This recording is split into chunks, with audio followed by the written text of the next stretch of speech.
एक छोटे से गांव में कुछ बच्चे अपने कारी साहब के साथ रात को सोने से पहले एक कहानी सुनने के लिए जमा हुए थे। कारी साहब ने उन्हें एक कहानी सुनानी शुरू की। बच्चों, अल्लाह ताला ने हमें बहुत सी नेमतें दी हैं, हवा, पानी, रोशनी और खाने के लिए अनाज। लेकिन इन सब नेमतों में से सबसे बड़ी नेमत क्या है? बच्चों ने सोचा और जवाब दिया, क्या ये हवा है कारी साहब? कारी साहब ने मुस्कुराते हुए कहा, नहीं बच्चों, सबसे बड़ी नेमत है ईमान और इस्लाम। अल्लाह ताला ने हमें इस्लाम की नेमत दी है, जिससे हम अपने रब को पहचानते हैं और उसकी इत्तात करते हैं।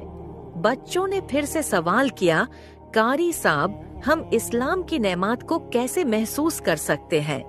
कारी साहब ने जवाब दिया, बच्चों, हम इस्लाम की नेमत को महसूस कर सकते हैं जब हम अल्लाह की रजा में रहते हैं, उसकी इत्तात करते हैं और दूसरों के साथ मेहरबानी से पेश आते हैं। जब हम सलाह पढ़ते हैं, कुरान पढ़ते हैं और अल्लाह की याद में रहते हैं, तब हम इस्लाम की नेमत को महसूस करते हैं। बच्चों ने कारी साहब की बात सुनकर अपने दिलों में इस्लाम की नेमत को महसूस किया।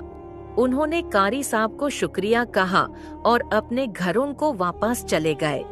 उस रात से बच्चों ने अपने दिन प्रतिदिन की जिंदगी में इस्लाम की नेमत को महसूस करने की कोशिश की और अल्लाह की इत्तात करने का पूरा प्रयास किया।